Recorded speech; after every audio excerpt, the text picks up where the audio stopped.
Okay, hi everyone, so I'm Smithy and I'm back now with our next installment here in the series on opening principles versus opening traps, where we try and use our knowledge of opening principles to, well, better understand how certain traps work, and, um, well, basically that's it. We want to be able to use opening principles to navigate through several of these positions.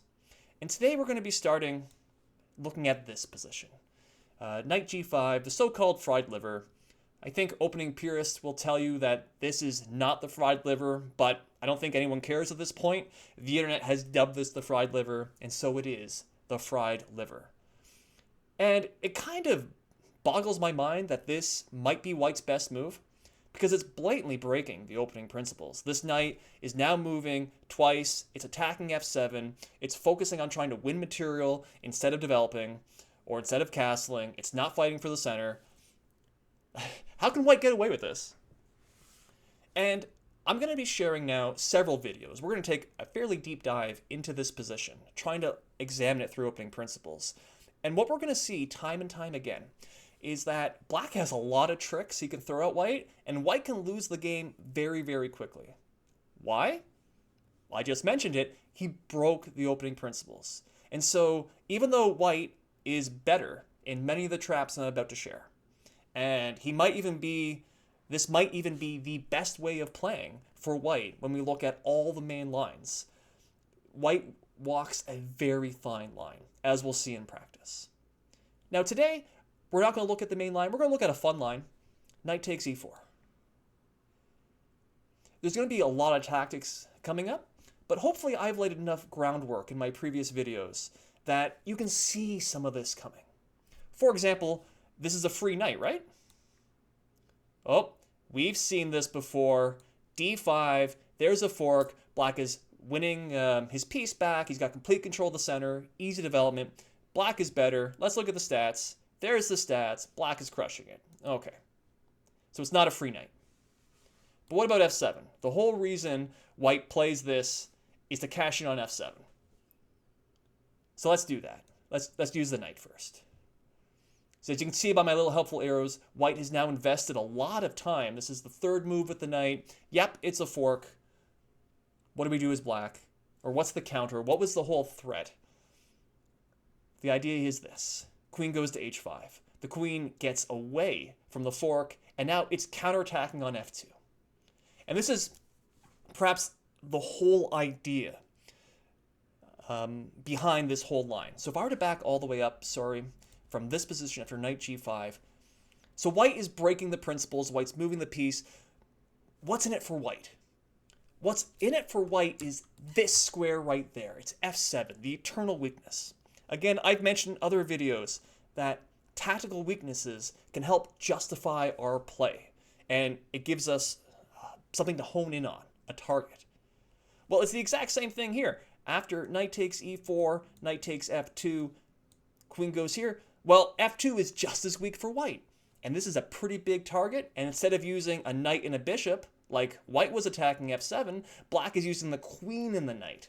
A much stronger. We're not threatening to win, a pawn or an exchange. It's threatening checkmate right now.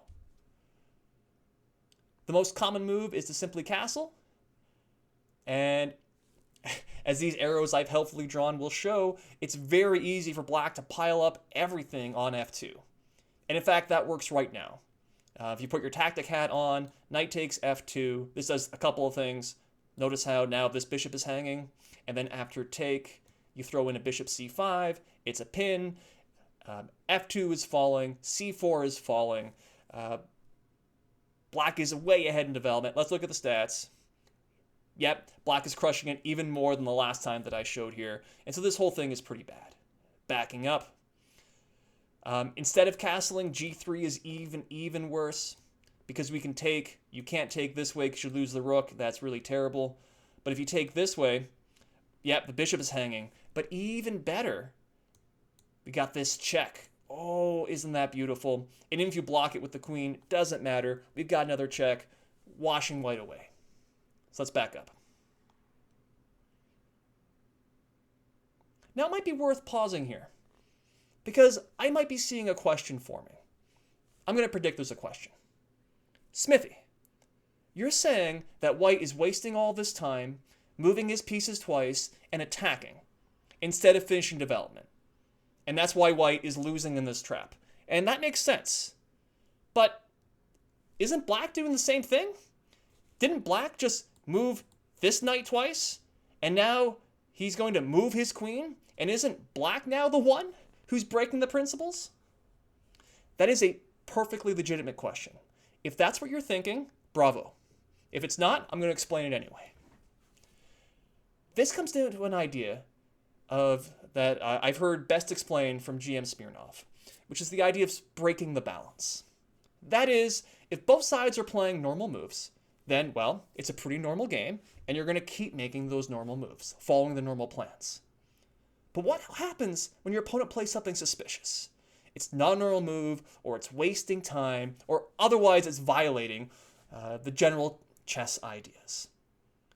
Well, if that move looks fishy, that's when you want to dive in. You dig in deep, you start calculating, and you look for those tactical refutations. And often, a tactical refutation is not just a principled move. You're not just going to develop your piece. No, you're going to look for those deep, powerful forcing moves. And in this particular position, it works. Sometimes it doesn't, but that's the idea, is that you can, if one side is breaking the balance, breaking the rules, doing what they're not supposed to, well, sometimes you can do the same thing as a way to punish them. Now, it's not a given. You've got to calculate. And backing up. It's precisely for this reason that knight takes e4 isn't a good move. It's a very interesting move, and there's a lot of fun tactics behind it, but it's not sort of a great move. It's objectively quite dubious. For those reasons I just mentioned, actually. Black is moving this piece twice, and he's preparing to try and attack instead of finishing development. Okay, let's look at bishop takes f7. This has to be the right move, because now the king is stuck here. Now, as we can see, there's a strange little tension here. This knight's attacked, but this knight is defending the bishop. And so if we get something like take, take, well now, black's going to play d5, black's going to have control of the center, black will ironically be ahead in development. It's kind of a funky little position. But white's still doing okay. In fact, white's doing quite well here. Anyway, is there a way to resolve this tension? So that way we don't lose our bishop, we don't lose the knight. And there is. White has two good moves here beyond taking the knight here. And if hopefully the hint was in the very last video I made, we're talking about the importance of the center. White can play either d3 or d4. d3. Hits the knight, and it's defending our other knight, so if black were to do this, being really, really silly, nope, that's terrible. He loses the queen, that's bad. Okay. Let's say the knight goes back. Okay. Moves the bishop away. I'm just going to follow some of the most common moves here for both sides. And so, if I could get it to work. Here we go. d5, castles, h6 to get the knight away, and then you're going to play king f7. So now we got this. Bishop can come out. Rook's got an open f-file. Shoot the king back. Okay. Look at white. White's got absolutely no weaknesses. Nice solid pawn structure. What do you think? You turn on the computer, it's going to show you white has a +1 advantage. Looks pretty good. But let's look at the stats. When I show you the stats, black actually wins more games overall than white. And in many of the lines, black has a sizable advantage. And this is among mostly good players. Weaker players just don't get into this sort of position. Why? Because even though white objectively, in a higher chess sense, is doing well because he's got a safer king, nice good pawn structure, it's really easy for black to play. Look, again, this bishop, easy development, open f-file. Okay, white's got easy development for this rook, but where does this bishop go? Let me get...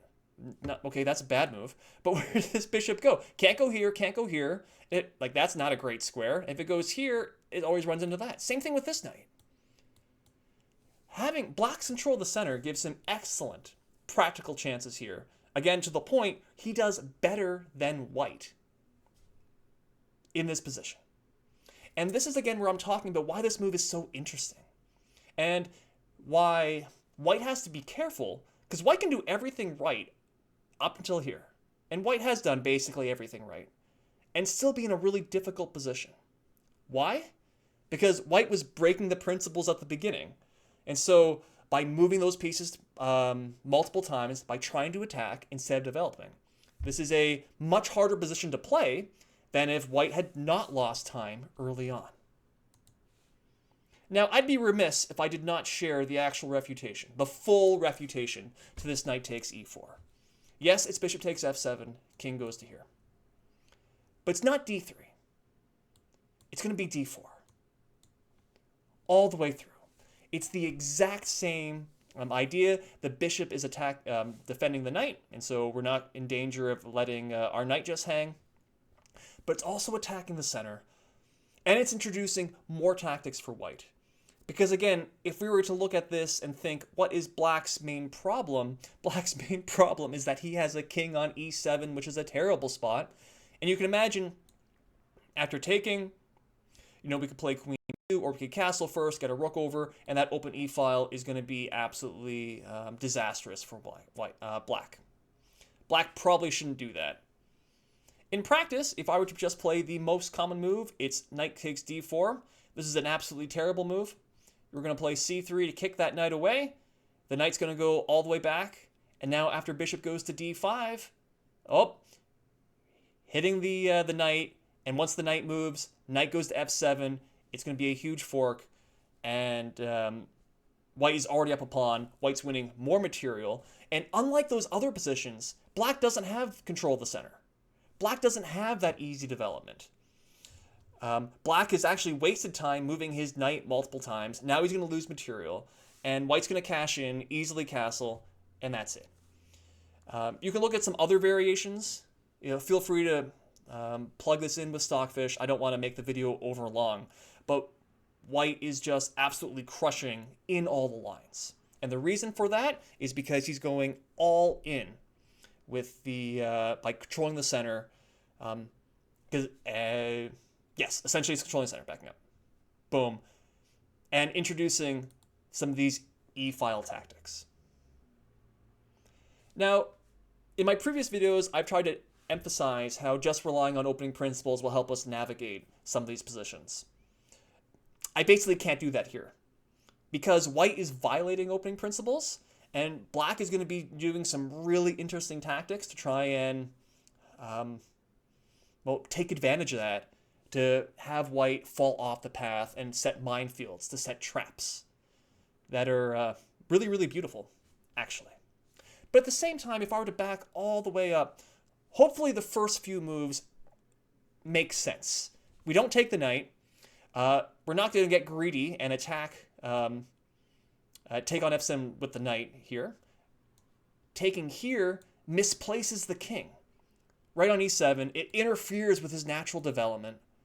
And then playing d4 completes our development, fights for the center. We're ready to castle very, very quickly and use the open e-file against black. Hopefully these ideas, they make sense and they can help guide your play. Now at this point, opening principles are basically done. You're going to castle. You're going to have to start calculating. But you can at least reach this position. And I hope it's all understandable. I'm going to have another couple of funny attempts by black, and then we're going to look at the main line. And again, we're going to really try and understand it through the opening principles. This one, hopefully it wasn't too much of a slog. I probably should have a light on. Oh, well, too late for that. Again, let me know thoughts, feedback. I've been getting some good feedback so far. So again, if you keep liking this, I'll keep doing some more. Otherwise, that's going to be it. So thanks for watching. Thanks for listening. Bye for now.